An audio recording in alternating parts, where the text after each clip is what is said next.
अगर फाइनेंशियल्स की बात करें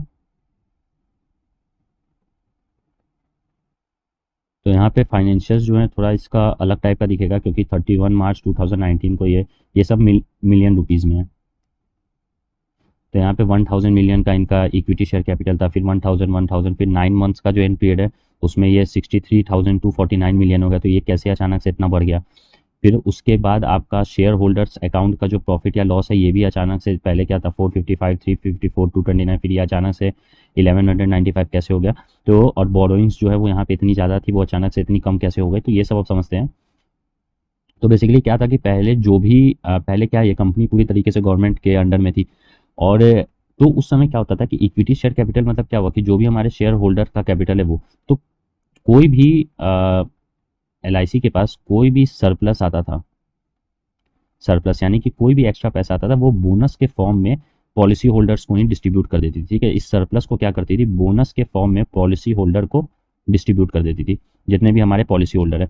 अब ये जो पॉलिसी होल्डर्स को डिस्ट्रीब्यूट करती थी, तो जाहिर सी बात है अब इनके पास कुछ बचता नहीं था, तो इसीलिए ये जो अमाउंट आप देख रहे हो 1000 मिलियन के ही करीब रहता था। लेकिन इन लोगों ने फिर क्या सरप्लस रूल, नया सरप्लस रूल निकाला। इसमें क्या था कि अब ये अपना सारा जो भी सरप्लस है यानी कि जो एक्स्ट्रा पैसा है वो पॉलिसी होल्डर को डिस्ट्रीब्यूट तो करते ही है, साथ में शेयर होल्डर्स को भी ये डिस्ट्रीब्यूट करने दें। क्योंकि क्या है, अब इनको पता चल गया कि इनको अपना IPO लॉन्च करना है, तो जाहिर सी बात है जब ये IPO लॉन्च करेंगे तो कोई भी इन्वेस्टर तभी इन्वेस्ट करेगा, यानी कि कोई भी आदमी इस कंपनी का शेयर होल्डर तभी बनना चाहेगा जब उसे फायदा होगा। यहाँ पे क्या है, जब आप सरप्लस को इन शेयर होल्डर्स में भी डिस्ट्रीब्यूट करेंगे तभी उसे ऐसा लगेगा कि हाँ मुझे फायदा हो रहा है, इसीलिए ये रूल चेंज किया गया, जिसके कारण से आप देख रहे हो कि इक्विटी शेयर कैपिटल जो है वो 1000 से अचानक 63,249 के करीब हो गया, वो भी 9 मंथ्स पीरियड वाला। ये सब क्या है, ये पूरा 1 ईयर फिजिकल पीरियड वाला है, ये 9 मंथ्स एंड वाला है। तो उस केस में ये इतना ज़्यादा हो गया, क्योंकि अब जो भी सरप्लस आता है वो शेयर होल्डर्स में भी उसको डिस्ट्रीब्यूट करते हैं। पहले पूरा का पूरा बोनस जो है, पूरा का पूरा सरप्लस पॉलिसी होल्डर्स को बोनस के फॉर्म में बांट दिया जाता था। फिर उसके बाद अगर इनकम की बात करें तो इनकम में भी वही चीज़ है कि इनका इनकम जो है वो शेयर होल्डर अकाउंट से हो रहा है, और पॉलिसी होल्डर्स का जो भी प्रीमियम वो भरते हैं उससे होता है। तो यहाँ पे तो वो सही हमें दिख रहा है कि ये इंक्रीज ही करते हुए चला गया तीनों ईयर में, और ये 9 मंथ है इसलिए थोड़ा कम है, इसलिए 9 मंथ को अभी ध्यान मत दो। 31 मार्च 2019 से 2020 में इंक्रीज किया, फिर 21 में और ज़्यादा इंक्रीज किया। तो एक अच्छी बात है कि रेवेन्यू जो है वो इंक्रीज हो रहा है। Share holder account profit and loss को अगर देखें तो ये पहले क्या था, काफ़ी कम था। अब जैसा कि मैंने बताया कि फिर से इन लोगों ने क्या किया, डिस्ट्रीब्यूशन वाला सिस्टम लगाया, तो जिसके कारण से ये फिर से इंक्रीज हो गया। अब प्रॉफिट आफ्टर टैक्स जो है वो भी 19 से 20 में इंक्रीज हुआ है, फिर 20 से 21 में भी इंक्रीज हुआ है, which is a good thing. यहाँ पे भी जो रेवेन्यू इंक्रीज हुआ है, which it is also a good thing. Equity share capital जो है वो भी इंक्रीज हुआ, तो उसका रीज़न हम लोग को समझ में आ गया। अब अर्निंग पर शेयर भी इसका 2.71 के करीब है, जो कि 9 मंथ वाला है, और यहाँ पे भी अर्निंग पर शेयर क्या है, हर ईयर जो है वो इंक्रीज होते जा रहा है, जो कि और ज़्यादा अच्छी बात है। बोरोइंग के केस में हम लोग देख लेते हैं कि पहले जो बोरोइंग है वो कितनी ज़्यादा थी, 2 पॉइंट इतना मिलियन जो था वो बोरोइंग था, इतना मिलियन जो था वो बोरोइंग था। बट अब जो है वो बोरोइंग जो है वो अचानक से डिक्रीज हो गया। ऐसा क्यों हुआ, ऐसा इसलिए हुआ कि 2019 के करीब जो LIC है उसने IDBI जो बैंक है उसको अपना सब्सिडरी बना लिया था, बाय एक्वायरिंग लगभग 51% ऑफ द शेयर। लेकिन उसके बाद इन लोगों ने क्या किया, आफ्टर 2021 इन लोगों ने सब्सिडरी से ये एसोसिएट में चेंज हो गए। अब इसका मतलब क्या हुआ, इसका मतलब ये हुआ कि कभी भी कोई पेरेंट कंपनी जो कि इस केस में क्या है LIC है, वो कभी भी जब मेजर शेयर होल्डर है, तो उस केस में जो हमारा IDBI है वो क्या है, वो सब्सिडरी है किसका, LIC का। तो जो भी IDBI का डेप्ट है वो LIC के ही बैलेंस शीट में दिखाया जाता है। बट आफ्टर 2021 उन लोगों ने क्या किया कि जो 51% का इनका जो शेयर था IDBI में वो रिड्यूस होकर कितना हो गया, 49% के करीब। तो इस केस में ये जो IDBI है ये एसोसिएट बन गई। अब क्या है, IDBI की जो बोरोइंग है वो अपने अब इस सीट पे, फाइनेंशियल सीट पे नहीं दिखा रहे हैं, इसीलिए ये इतना कम है। और IDBI को इन लोगों ने अपने RHP जो इनके रिपोर्ट है इसमें एक रिस्क फैक्टर भी दिखाया है। तो बेसिकली कहने का मतलब ये है कि जो बोरोइंग अचानक से इतनी डिक्रीज हुई है इसीलिए हुई है क्योंकि पहले जो है ये IDBI जो है LIC के सब्सिडरी था, तो जो भी इसका डेप्ट था वो इसके ही फाइनेंशियल सीट पे दिखता था। बट अब वो एसोसिएट हो गया और इन लोगों ने क्या किया, इसके बोरोइंग को मतलब आईडीबीआई को अपने से अलग कर दिया एक तरीके से समझो। अब मेजर स्टेक होल्डर एलआईसी नहीं है आईडीबीआई का, इसीलिए अब जो बोरोइंग आईडीबीआई की है वो इनके फाइनेंशियल शीट्स पे नहीं दिखाई देती है। फिर उसके बाद हमारा आता है आईईवी, इंडियन एम्बेडेड वैल्यू, या इसको सिंपल एम्बेडेड वैल्यू बोलो। तो इसका क्या होता है, तो आप कभी भी किसी कंपनी को वैल्यू करते हो तो उसको वैल्यू करने का तरीका क्या होता है, या तो आप उसकी बुक वैल्यू निकालते हो, या तो आप उसकी मार्केट वैल्यू निकालते हो, या तो आप उसकी इंट्रिंसिक वैल्यू निकालते हो। इंट्रिंसिक वैल्यू, बुक वैल्यू क्या होता है कि जो भी आपका एसेट है उसकी वैल्यूज कर लो, यानी कि बुक वैल्यू को हम लोग इक्विटी वैल्यू भी बोलते हैं, यानी कि जो भी आपका एसेट है उसमें से लाइबिलिटीज को आप माइनस कर दो तो वो आपका बुक वैल्यू हो जाता है। मार्केट वैल्यू क्या होता है कि जो भी उस शेयर का प्राइस है मार्केट पे, मार्केट शेयर प्राइस, और उसको फिर मल्टीप्लाई कर देते हैं नंबर ऑफ शेयर से, तो वो हो गया मार्केट वैल्यू। इंट्रिंसिक वैल्यू होता है present value of future cash flows, यानी कि फ्यूचर में जो कैश फ्लोज आ रहा है उसकी जब आप प्रेजेंट वैल्यू को निकालोगे, अब ये सब थोड़ी फंडामेंटल एनालिसिस वाली चीज़ है वो हम लोग वहाँ देखेंगे, बट जो भी फ्यूचर में कैश फ्लोज है आप उसको डिस्काउंट करते हो और प्रेजेंट में उसकी वैल्यू निकालते हो, उसको इंट्रिंसिक वैल्यू बोलते हैं। यही तीन तरीके से हम किसी भी कंपनी को वैल्यू करते हैं, अलग अलग मेथड आता है, जैसे इंट्रिंसिक वैल्यू में डिस्काउंटेड कैश फ्लो मेथड ये सब आता है। तो यहाँ पे क्या हो रहा है, यहाँ पे जब इंश्योरेंस कंपनी की बात होती है तो उसमें एम्बेडेड वैल्यू का यूज़ होता है, ठीक है। एम्बेडेड वैल्यू का यूज़ किस में होता है, इंश्योरेंस कंपनीज के केस में। इंश्योरेंस कंपनी में अब यहाँ पे हमने देखा था कि जो ये टोटल इसकी इनकम थी, ये क्या थी, ये पॉलिसी होल्डर के जो प्रीमियम वो भर रहे हैं उससे इसकी मेन इनकम है, बट वो जो इनकम है वो एक्चुअल वैल्यू को शो इसलिए नहीं कर रहा है क्योंकि आप कभी भी जब किसी पॉलिसी को बाई करते हो, पॉलिसी को आप कभी भी जब बाई कर रहे हो तो उस केस में क्या हो रहा है कि आप एक प्रीमियम पे कर रहे हो। तो जब ये प्रीमियम पे हो रहा है तो उस केस में एक फिक्स्ड अमाउंट आफ्टर मैच्योरिटी मिलता है, ठीक है। आपको क्या होगा, एक फिक्स्ड अमाउंट आफ्टर मैच्योरिटी आपको मिलेगा, और बीच में अगर कुछ एक्सीडेंट हो गया, ठीक है, जिसके लिए आप इंश्योरेंस पे कर रहे हो तो उसका अमाउंट भी पे करना पड़ेगा। तो यहाँ पे क्या होता है इंश्योरेंस कंपनी के केस में कि फ्यूचर, प्रेजेंट में तो जो प्रीमियम मिल रहा है वो प्रीमियम मिल ही रहा है, फ्यूचर में भी जो फिक्स्ड अमाउंट आपको देना है वो भी इस इंश्योरेंस कंपनी के वैल्यू को अफेक्ट करेगी। इसका मतलब फिर से अगर समझे तो इंश्योरेंस कंपनी के केस में क्या होता है कि प्रेजेंट प्लस फ्यूचर आपको दोनों को देखना होगा। प्रेजेंट को भी देखना होगा कि आपके पास प्रीमियम्स कितने कलेक्ट हो रहा है, और फ्यूचर में आपको कितना रिटर्न करना है पैसा, और बीच में अगर कुछ वैसी कंडीशन एक्सीडेंट्स हो गया जिसके लिए प्रीमियम भरा जा रहा है तो वो पैसा भी आपको देना पड़ेगा। तो इसीलिए इंश्योरेंस कंपनीज के केस में एम्बेडेड वैल्यू का यूज होता है। मतलब बहुत सी वीडियोज में आप लोग देख रहे होंगे embedded value, but embedded value का यूज क्यों कर रहे हैं, क्योंकि इंश्योरेंस कंपनी के केस में प्रेजेंट प्लस फ्यूचर दोनों इंपॉर्टेंट होती है कंपनी के वैल्यूएशन के लिए। तो यहाँ पे भी इन लोगों ने जो एम्बेडेड वैल्यू दिखाया है वो लगभग लोगों ने अपनी वैल्यूएशन इतनी दिखाई। अब ये वैल्यूएशन जो है ये क्या सही वैल्यूएशन है, तो जाहिर सी बात है कि ये जो गवर्नमेंट ने या जो भी अंडर राइटर्स हैं उन लोगों ने जो इतनी वैल्यूएशन दिखाई है ये एक्चुअल वैल्यूएशन नहीं, क्योंकि जो आप रेवेन्यू कलेक्ट कर रहे हो पॉलिसी होल्डर्स के प्रीमियम से, तो ये प्रीमियम आपका पैसा नहीं है, because you have to return that money after maturity. Maturity के बाद आपको उतना पैसा रिटर्न करना है, और बीच में अगर सर्टेन एक्सीडेंट्स हो गए तो उस केस में भी आपको जो भी आपने प्रीमियम लिया है, जो भी डिफाइंड मनी है वो आपको रिटर्न करना होगा। इसीलिए ये जो एम्बेडेड वैल्यू है ये ऑथेंटिकेट नहीं है मेरे हिसाब से, ये ऑथेंटिकेट नहीं है ना, तो ये जो इनका इनकम है ये ऑथेंटिकेट है, बिकॉज इन लोगों ने प्रीमियम जो पैसा कलेक्ट कर रहे हैं वहाँ से इन लोगों ने क्या किया है, इन वैल्यूज़ को निकाला, और प्रीमियम वैल्यूज़ में आपको पैसा मैच्योरिटी के बाद रिटर्न भी करना होता है। इट्स लाइक बैंक में जितना डिपॉजिट है वो डिपॉजिट फिर से आप जब भी चाहे आप निकाल सकते हो, तो उस डिपॉजिट को उस बैंक के वैल्यू से कंपेयर करना सही नहीं रहेगा। तो ये इसकी थोड़ी फाइनेंशियल स्टेटमेंट्स थी। अब अगर इसके इंडस्ट्री ओवरव्यू ले लो तो ये सब लिटरेचर वाली चीज़ें, बट थोड़ा सा देख लेते हैं कि जो हमारा इंडिया में लिटरेसी रेट है वो 77.7% है, which is basically less than world literacy rate 86.5% से। 27% जो इंडियंस हैं वो सिर्फ फाइनेंशियली लिटरेट है। अब ये पॉइंट इंपॉर्टेंट इसलिए है कि जितनी लिटरेसी कम है उतना ज़्यादा फाइनेंशियल इंस्ट्रूमेंट्स जो है उसमें लोग उतना कम इन्वेस्ट करेंगे। बैंक्स और हार्ड एसेट जो हो गया, बैंक्स हो गया, चाहे जो हमारा फिजिकल एसेट हो गया, इसमें वो ज़्यादा क्या करेंगे, इन्वेस्ट करेंगे, यानी कि बैंक्स में पैसे को जमा करेंगे या फिजिकल एसेट लाइक गोल्ड और सिल्वर में इन्वेस्ट करेंगे।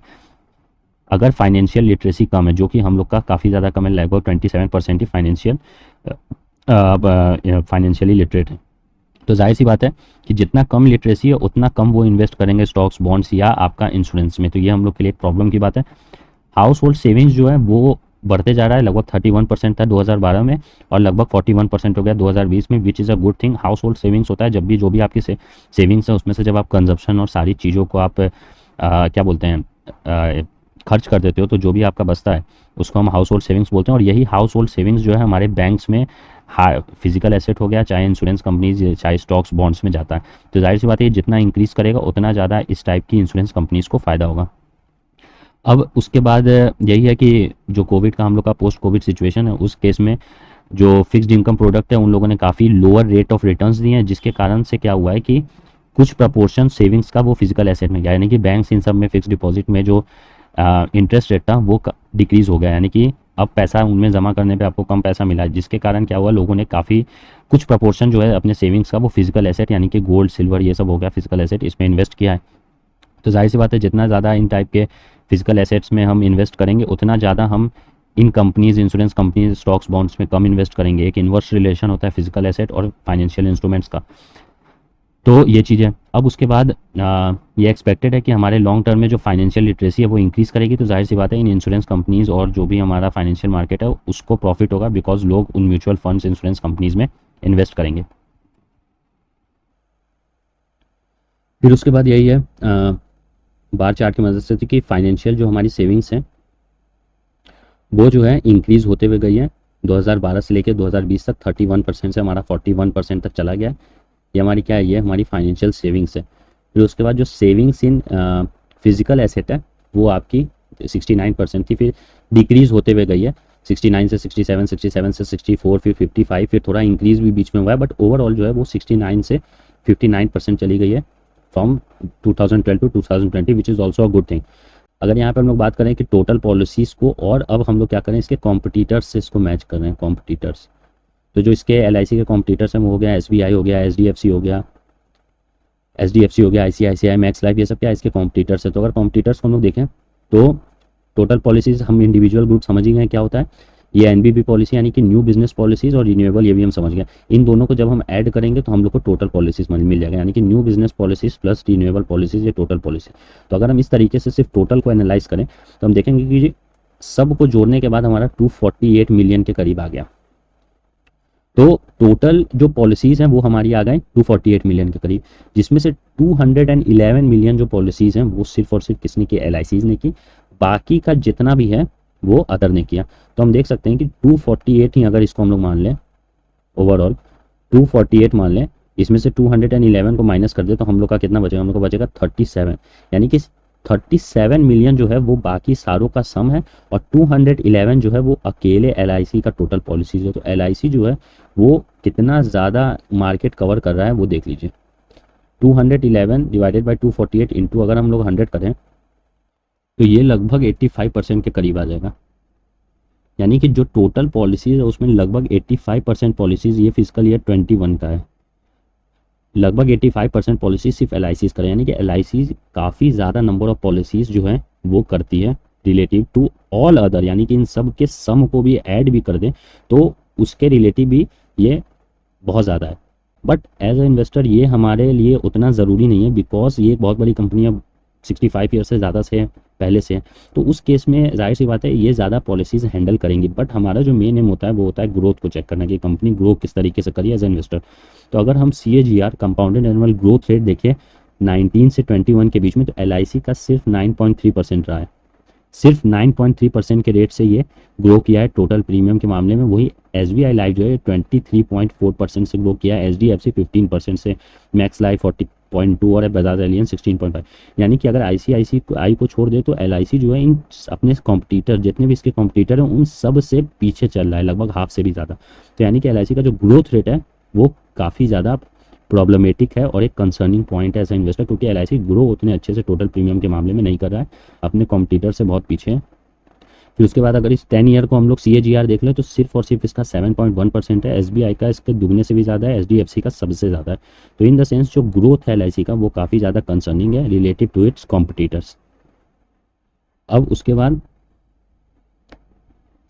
जो रिस्क रिटेंशन रेशियो, अब रिस्क रिटेंशन क्या होता है, रिस्क रिटेंशन जो होता है वो इंश्योरेंस कंपनी के केस में काफ़ी इंपॉर्टेंट होता है कि आपके ऊपर कोई रिस्क आया, एज अ कंपनी आपके ऊपर कोई रिस्क आया तो आप उसको किस तरीके से हैंडल करो, ये रिस्क रिटेंशन रेशियो बताता है। एलआईसी का रिस्क रिटेंशन रेशियो जो है वो सबसे ज़्यादा, यानी कि ये सबसे अच्छे से अपने रिस्क को मैनेज करता है, बिकॉज एलआईसी के पास क्या है, सरप्लस जो मनी है वो काफ़ी ज़्यादा है, तो इसीलिए इसका रिस्क रिटेंशन जो है वो सबसे ज़्यादा, यानी कि रिस्क को मेज़र कैसे होता है, तो मेज़र करने का तरीका होता है कि हर एक इंश्योरेंस कंपनी, जैसे कोई भी इंश्योरेंस कंपनी है, ये क्या करती है, ये इंश्योरेंस प्रोवाइड करती है। अब इस इंश्योरेंस कंपनी को भी कोई अगर इंश्योरेंस प्रोवाइड करे, उसको हम लोग बोलते हैं री इंश्योरेंस कंपनी, यानी कि कोई इंश्योरेंस कंपनी किसी एक आदमी को इंश्योरेंस दे रही है, बट इस इंश्योरेंस कंपनी को भी कोई अगर इंश्योरेंस प्रोवाइड करे तो उसको री इंश्योरेंस कंपनी करते हैं, जो कि इंडिया में जनरल इंश्योरेंस है। ये एलआईसी को क्या करती है, इंश्योरेंस प्रोवाइड करती है। तो एलआईसी पे कभी भी कोई रिस्क आएगा तो एलआईसी क्या करेगा, अपना रिस्क जो है री इंश्योरेंस जो कंपनी है जनरल इंश्योरेंस उस पर डाल देगा, बट एलआईसी को वैसी ज़रूरत पड़ती ही नहीं है। तो ये जो 99.91% ये दिखा रहा है रिस्क रिटेंशन, जो कि हमारा लगभग थोड़ा डिक्रीज हुआ है 20 से 21 में, ये बता रहा है कि एलआईसी को अपने रिस्क को जनरल इंश्योरेंस को देने की ज़रूरत कम पड़ती है, वो खुद से ही अपने सारे रिस्क को हैंडल कर लेता है, यही बताता है ये रिस्क रिटेंशन रेशियो। और ये हम लोग देख रहे हैं कि 19 से 20 में ये सेम ही था और यहाँ पे थोड़ा सा ये डिक्रीज हुआ है, तो ये डिक्रीज हुआ है तो बाकी सब का भी हम लोग को दिख रहा है साफ साफ कि डिक्रीज हुआ है। तो एलआईसी का जो रिस्क रिटेंशन रेशियो है वो क्या है, वो सही है, it's not bad at all. फिर उसके बाद यहाँ पे linked, non linked, participating, non participating, इसका मतलब क्या हुआ, लिंक्ड अकाउंट मतलब क्या होता है, बात करें तो इसको आप लिख सकते हो लिंक्ड टू मार्केट, यानी कि मार्केट अगर ऊपर नीचे होगा तो जो रिटर्न है वो भी अफेक्टेड होगा। नॉन लिंक्ड हो गया कि वैसे जगह इन्वेस्टमेंट जहाँ पे ये नॉट लिंक्ड टू मार्केट, यानी कि फॉरेक्स, स्टॉक मार्केट, इन सबसे लिंक्ड नहीं है, तो उसको हम लोग बोलते हैं नॉन लिंक्ड। तो ये क्या होता है, इसमें क्या होता है, इसमें आपका रिस्क कम होगा क्योंकि जब मार्केट के साथ ये लिंक्ड ही नहीं है तो इसमें रिस्क कम है। तो ये एक सर्टेन अमाउंट अपने जो भी नॉन लिंक्ड अकाउंट वाले पॉलिसी होल्डर्स हैं उनको देगी, फिक्स्ड अमाउंट। लिंक्ड वाले में क्या होगा कि जो रिटर्न है वो आपका डिपेंड करेगा मार्केट वॉलेटिलिटी पे, यानी कि मार्केट अगर वॉलेटाइल है, ऊपर नीचे हो रहा है, तो जो रिटर्न है वो भी ऊपर नीचे होगा। हम लोग को यहाँ साफ दिखा है कि एलआईसी लिंक्ड मार्केट में इन्वेस्ट ही नहीं करता, यानी कि काफ़ी रिस्क एवर्स है, यानी कि रिस्क से बच के रहता है। 99.7% जो भी आप कह लो कि प्रोडक्ट्स हैं जिसमें इन्वेस्ट ये करता है वो है नॉन लिंक्ड वाला, यानी कि वो एक फिक्स्ड अमाउंट आपको देगा, मार्केट पे वो सारे डिपेंड नहीं करेंगे, तो जाहिर सी बात है जो रिटर्न होगा वो भी कम होगा। बाकी जितने भी इसके कॉम्पिटिटर हैं उन सब का ज़्यादातर जो इन्वेस्टमेंट है, जैसे एसबीआई का जो ज़्यादा इन्वेस्टमेंट है वो क्या है, लिंक्ड में है, आईसीआईसी का भी लिंक्ड में है, यानी कि ये लोग रिटर्न ज़्यादा लेते हैं, रिटर्न ज़्यादा लेते हैं और मार्केट वॉलेटिलिटी से इनका रिटर्न जो है वो अफेक्टेड रहता है। तो यहाँ पे थोड़ी प्रॉब्लम एलआईसी के लिए यह है कि एलआईसी को भी अपने जो इन्वेस्टमेंट स्ट्रेटजी है उसको चेंज करने की ज़रूरत है और नॉन लिंक्ड से लिंक्ड में अपने आप को इंक्रीज करने की ज़रूरत है, बिकॉज जो होल्डर्स हैं, पॉलिसी होल्डर्स हैं, वो ज़्यादा लोड होंगे टुवर्ड्स नॉन लिंक्ड क्योंकि दे वांट मोर रिटर्न, तो इनको भी ये चीज़ चेंज करने की ज़रूरत है। इसी कारण से एसबीआई का जो सीएजीआर है वो ज़्यादा है, बिकॉज ये रिटर्न ज़्यादा दे रही है एसबीआई। यहाँ पे क्या है, नॉन लिंक्ड में ज़्यादा आप इन्वेस्ट कर रहे हो तो जाहिर सी बात आपका रिटर्न भी कम आएगा, तो आप अपने पॉलिसी होल्डर्स को जो बोनस दे रहे हो वो भी उतना ज़्यादा नहीं दे पा रहे हो। फिर उसके बाद होता है पार्टिसिपेटिंग, नॉन पार्टिसिपेटिंग। पार्टिसिपेटिंग मतलब हो गया कि जो भी प्रॉफिट आ रहा है, ठीक है, जो भी प्रॉफिट आ रहा है, पार्टिसिपेटिंग मतलब हो गया कि जो भी प्रॉफिट आ रहा है through this non linked account वो डिस्ट्रीब्यूट होगा किसमें, पॉलिसी होल्डर को, मतलब प्रॉफिट का कुछ परसेंटेज पॉलिसी होल्डर को भी दिया जाएगा। Non participating with in non linked account हो गया कि जो भी प्रॉफिट आएगा उसमें से कुछ भी पॉलिसी होल्डर्स को नहीं दिया जाएगा, ये चीज़। तो यहाँ पे हमें देख रहा है कि बाकी सारा जो भी हमारे इसके कॉम्पिटिटर हैं उन लोग का ज़्यादातर जो है वो आपका नॉन पार्टिसिपेटिंग में, यानी कि जो भी प्रॉफिट होता है वो ये सारी कंपनीज खुद रखती हैं, बट एलआईसी जो है वो पार्टिसिपेटिंग वाला इसका अकाउंट्स जो है वो ज़्यादा है, इन द सेंस कि जो भी नॉन लिंक्ड प्रोडक्ट से प्रॉफिट आया वो डिस्ट्रीब्यूट करती है किसमें, अपने पॉलिसी होल्डर्स में। यही होता है हमारा पार्टिसिपेटिंग और नॉन पार्टिसिपेटिंग, जो कि एक पॉलिसी होल्डर्स के लिए गुड थिंग है, but as a share holder ये खराब चीज़ है, बिकॉज जो भी आपका प्रॉफिट आ रहा है उसमें से 60 पॉइंट, जो भी आपके टोटल पार्टिसिपेटिंग पॉलिसी होल्डर्स हैं उसमें 60.9% आपके पार्टिसिपेटिंग, यानी कि आपको प्रॉफिट इनको देना पड़ा है, तो जाहिर सी बात है शेयर होल्डर्स को फिर आप कम दोगे, तो ये एक थोड़ा कंसर्निंग पॉइंट्स है। तो यहाँ पे हमने देखा कि एक तो पहला पॉइंट ये हो गया कि जो नॉन लिंक में इन्वेस्टमेंट जो है वो इनका ज़्यादा है, तो इनको थोड़ा नॉन लिंक से लिंक की तरफ इंक्लाइन होना पड़ेगा, और पार्टिसिपेटिंग से नॉन पार्टिसिपेटिंग के बीच में इनको एक कंपेरेबल रेशियो लाना होगा, यानी कि अभी भी वैसे कंपेरेबल ही है, 60-40 है, बट थोड़ा और इसको बढ़ाया जा सकता है, जैसे 55-45 किया जा सकता है। तो ये दोनों as a for share holder और पॉलिसी होल्डर्स दोनों के लिए अच्छा होगा। फिर कमीशन रेशियो ये दिख रहा है हमें, ये क्या है कमीशन रेशियो, ये मतलब एक तरीके का एक्सपेंस है। तो ऑपरेटिंग एक्सपेंस जो बिजनेस चलाने के लिए आपको एक्सपेंस चाहिए, और कमीशन रेशियो, तो हम देख रहे हैं कि यहाँ पे कमीशन रेशियो एलआईसी का बहुत ज़्यादा है, 5.5% है। ये कमीशन रेशियो इसलिए ज़्यादा है बिकॉज एलआईसी का जो पूरा नेटवर्क है वो उसके इंडिविजुअल एजेंट्स पे ज़्यादा डिपेंड करता है। यहाँ पे आप लोग देख लो कि जो 94% जो न्यू बिजनेस प्रीमियम है वो हम एलआईसी के इंडिविजुअल एजेंट्स करते हैं, यानी कि 100 में से 94 जो पॉलिसी है वो न्यू बिजनेस प्रीमियम है वो एलआईसी के इंडिविजुअल एजेंट्स करते हैं, यानी कि घर घर जाके वो लोग जो एजेंट्स होते हैं वो पॉलिसी होल्डर्स को पॉलिसी सेल करते हैं। तो इसीलिए इनका कमीशन भी इतना ज़्यादा है। इस कमीशन को कम करने की ज़रूरत है, इसलिए ज़रूरत है क्योंकि इनका टोटल कॉस्ट रेशियो भी एसबीआई के रिलेटिव काफ़ी ज़्यादा है, लगभग 14.2%, और एसबीआई जो है अपने एजेंट्स को सिर्फ 3.5% ही कमीशन रेशियो के फॉर्म में देती है। तो पहला चीज़ तो इन्हें ये करना है कि अपने जो एजेंट्स पे डिपेंडेबिलिटी है, एजेंट्स पे डिपेंड करे इतना ज़्यादा, उसे कम करना है। 94% इनका सिर्फ एजेंट से ही आ रहा है। दूसरा ये है कि इन्हें अपने कमीशन रेशियो को भी थोड़ा कम करने की ज़रूरत है। फिर उसके बाद एलआईसीज बांका चैनल में जो इंडिविजुअल न्यू बिजनेस है वो हायर था, ठीक है, by 16 other private life insurance player. ये जो बांका, ये क्या, ये बेसिकली हो गया कि कोई भी बैंक है वो जब किसी इंश्योरेंस कंपनी के साथ मिल जाती है, जब आप लोन कोई लेते हो तो उस केस में कभी भी आप जब लोन लेते हो तो आपको एक इंश्योरेंस भी खरीदना होता है। क्यों इंश्योरेंस खरीदना होता है? क्योंकि मान लो आप लोन नहीं चुका पाए या एक सर्टेन एक्सीडेंट के कारण आप लोन नहीं चुका पाए, तो उस केस में ये जो इंश्योरेंस कंपनी है वो उस लोन को पे करेगी, किसको? बैंक को। तो बैंक और ये जो लाइफ इंश्योरेंस है ये एक साथ मिलकर काम करते हैं। कोई भी लोन लेने गया तो बैंक ऑटोमेटिकली उसको एक पॉलिसी जो है लाइफ इंश्योरेंस वाली वो उससे पेमेंट ले लेगी उसका। तो यहाँ पे क्या है, दोनों मिल के काम कर रहे हैं, तो इसी को हम लोग बैंक का बोलते हैं, बैंक का चैनल बोलते हैं। तो इस चैनल से, यानी कि बैंक और जो इंश्योरेंस कंपनी है, इन इस चैनल से जो न्यू बिजनेस प्रीमियम जो इन लोगों ने खोला, यानी कि किसी ने लोन लिया और उसने फिर प्रीमियम पे किया, तो उस केस में जो न्यू बिजनेस प्रीमियम है इनका 2021 में जो टोटल था वो लगभग 16 अदर प्राइवेट लाइफ इंश्योरेंस के बराबर था। यानी कि बैंक और एलआईसी साथ मिलके काफ़ी ज़्यादा प्रीमियम इशू करवा रहे हैं, ठीक है। और यहाँ पे 1.3 मिलियन इंडिविजुअल एजेंट्स का नेटवर्क था, जो कि 1.1 मिलियन है प्राइवेट लाइफ इंश्योरेंस के कंपैरिजन में। तो यहाँ पे बेसिक ये था कि जो इनका बैंक का चैनल है, यानी कि बैंक और इंश्योरेंस कंपनी जो साथ मिलकर काम कर रही है, वहाँ पे इन लोगों ने जितना प्रीमियम, न्यू बिजनेस प्रीमियम इकट्ठा किया वो 16 other private life insurance players के बराबर था, which is a very big thing. फिर उसके बाद यहाँ पे सिंपल सी हम लोग को पता ही है पहले से कि लार्जेस्ट एसेट मैनेजर है, 36.8 ट्रिलियन रुपीज़ जो है ये एसेट को मैनेज करिए, which is 3 times more than the total AUM of और प्राइवेट लाइफ इंश्योरेंस। यानी कि आप सारे लाइफ इंश्योरेंस के AUM को जोड़ दो तब भी LIC का जो AUM है वो 3 टाइम्स इससे ज़्यादा है, विच is also a very big thing कि एसेट अंडर मैनेजमेंट जो है LIC के पास काफ़ी ज़्यादा है। तो ये सब जो है ये LIC के फेवर में बात की, बट हम लोगों ने कुछ चीज़ें देखी, कुछ चीज़ें हम लोग ने ये देखी कि पहले तो इसमें एम्बेडेड वैल्यू जो कैलकुलेशन है वो एक्यूरेट नहीं है, ठीक है, बिकॉज और टोटल इनकम भी जो इन लोगों ने कैलकुलेट किया वो भी उतनी सही नहीं है, क्योंकि इन लोगों ने पॉलिसी होल्डर्स के प्रीमियम को ही अकाउंट किया है। फिर उसके बाद जो आपकी टोटल पॉलिसीज़ है वो LICs की काफ़ी ज़्यादा है relative to all other its competitor, which is also good thing for LIC, but जो ग्रोथ है वो LIC का बहुत कम है रिलेटिव टू इट्स कॉम्पिटिटर, तो ये काफ़ी प्रॉब्लमेटिक बात थी। फिर उसके बाद रिटेंशन रेशियो भी LIC का अच्छा है, more than other, which is also good thing. LIC को अपने री इंश्योरेंस कंपनी पर ज़्यादा डिपेंड करने की ज़रूरत नहीं है, यानी कि जनरल इंश्योरेंस पे ज़्यादा डिपेंड करने की ज़रूरत नहीं है LIC को। फिर उसके बाद यहाँ पे हमने देखा कि नॉन लिंक्ड में जो है इनका प्रोडक्ट्स ज़्यादा है, तो वो इन्हें चेंज करने की ज़रूरत है, लिंक्ड की तरफ आने की ज़रूरत है। और पार्टिसिपेटिंग और नॉन पार्टिसिपेटिंग जो इनके अकाउंट्स हैं उसमें भी एक as a share holder as well as a policy holder उन्हें दोनों को देखते हुए कॉम्परेबल रेशियो बनाने की ज़रूरत है, जो कि अभी भी ठीक है। फिर उसके बाद कमीशंस रेशियो, इनका कमीशंस काफ़ी ज़्यादा है, ये इंडिविजुअल एजेंट्स पे काफ़ी ज़्यादा डिपेंड करते हैं, इसलिए इनका कमीशंस भी काफ़ी ज़्यादा है, जिसके कारण से इनका total cost ratio relative to SBI काफ़ी ज़्यादा इंक्रीज़ हो गया।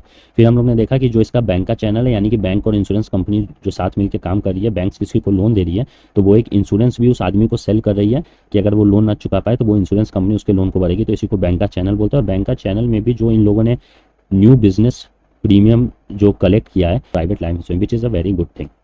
फिर उसके बाद एसेट अंडर मैनेजमेंट भी काफ़ी ज़्यादा, ये भी LIC के फेवर में ही है। सरप्लस रूल की बात करें तो यहाँ पे क्या हुआ है कि पहले क्या था कि जो भी सरप्लस, सरप्लस मतलब क्या है कि जो भी इनके पास पैसे आ रहे हैं इन सरप्लस, यानी कि टैक्स वैक्स सब डिडक्ट करके जो इनके पास पैसा बच रहा है, वो ये बोनस के रूप में क्या करते थे, जो भी पॉलिसी होल्डर थे उसको शेयर कर देते थे, उसको बांट देते थे।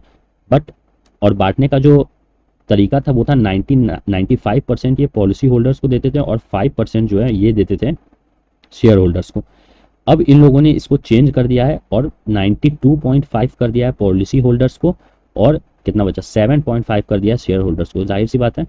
और 2025 के बाद से या इससे पहले ही 90% ये करेंगे पॉलिसी होल्डर्स में डिस्ट्रीब्यूट और 10% करेंगे शेयर होल्डर्स में। यानी कि हम यहाँ साफ देख रहे हैं कि शेयर होल्डर्स का जो हिस्सा है, जो शेयर है, वो इंक्रीज इन लोगों ने काफ़ी किया है। क्यों ऐसा इंक्रीज किया? क्योंकि अब कंपनी जो है वो पब्लिक हो गई है। अब कंपनी जैसे ही पब्लिक हुई तो अब शेयर होल्डर्स के बेनिफिट के लिए इन लोगों को काम करने की ज़रूरत है, तभी इन्वेस्टर इस कंपनी में इन्वेस्ट करेंगे और शेयर होल्डिंग लेंगे। तो इसी कारण से इन लोगों ने सरप्लस जो डिस्ट्रीब्यूशन है उसको इंक्रीज़ किया है अपने शेयर होल्डर्स के लिए। बट ये एक प्रॉब्लम भी है, क्योंकि जो पॉलिसी होल्डर्स हैं वो इस 95% से काफ़ी ज़्यादा खुश थे और इसीलिए ज़्यादा पॉलिसी होल्डर्स जो हैं वो पॉलिसी LIC में लेते थे। बट अब इनका जो परसेंटेज है वो डिक्रीज़ हो रहा है, 95 से 92.5 और 90% तक हो जाएगा। तो उस केस में ये एक रिस्क है LIC के लिए, जो कि इन्होंने अपनी DRHP रिपोर्ट में भी लिखा है कि जो इन लोगों ने सरप्लस रूल को चेंज किया उसके कारण इनकी जो पॉलिसी जो इशू हो रही है, जो प्रीमियम्स आ रहे हैं वो डिक्रीज़ हो सकते हैं, और वो डिक्रीज़ होंगे तो जाहिर सी बात है इनकी इनकम डिक्रीज़ होगी, इनकी एसेट अंडर मैनेजमेंट डिक्रीज़ होगा। तो ये सारी चीज़ें, तो यहाँ पे भी एक ये रिस्क भी है, but as a share holder beneficially है फॉर एनी इन्वेस्टर। अब उसके बाद परसिस्टेंस रेशियो की अगर हम लोग बात करें तो परसिस्टेंस रेशियो बेसिकली क्या होता है कि आप अपने कंपनी में आपकी कंपनी कितनी परसिस्टेंस है, कितनी स्ट्रांग है। तो न्यू बिजनेस, जैसा कि मैंने पहले ही बोला था, जो न्यू बिजनेस प्रीमियम होता है ये कंपनी के ग्रोथ को दिखाता है, और जो रिन्यूएबल प्रीमियम होता है ये बेसिकली दिखाता है कि आपकी कंपनी कितनी स्टेडी है और कितनी होल्डिंग कंपनी, यानी कि कितने अच्छे से वो कंपनी आगे जा रही है। क्योंकि अगर किसी ने पहली बार पैसा दिया तो ठीक है, वो उसके ग्रोथ को दिखाया, बट जो दोबारा पैसा देगा तो when he will trust in that company, तभी वो दोबारा रिन्यू अपने पॉलिसी को कराएगा। इसीलिए रिन्यूएबल पॉलिसी जो है वो कंपनी के स्टेडीनेस को बताता है। तो यहाँ पे रिन्यूएबल प्रीमियम पाना बहुत ज़रूरी होता है फॉर ग्रोथ। तो परसिस्टेंस रेशियो जो है वो यही बताता है कि जो रिन्यूएबल प्रीमियम डिवाइडेड बाय, आप बोल लो ग्रॉस रिटर्न प्रीमियम, यानी टोटल प्रीमियम में से रिन्यूएबल प्रीमियम कितना है वो परसिस्टेंसी बता रहा है कि आपकी कंपनी कितने दूर और जाएगी, यानी 2021 से और कितने आगे जाएगी, वो आपका रिन्यूएबल प्रीमियम बताएगा। अगर यही डिक्रीज होने लगा तो जाहिर सी बात है कि आगे आपके पास ऐसे जो मनी है वो आएगी ही नहीं, आपकी अर्निंग होगी ना, और आपकी कंपनी क्या होगी, फेल हो जाएगी।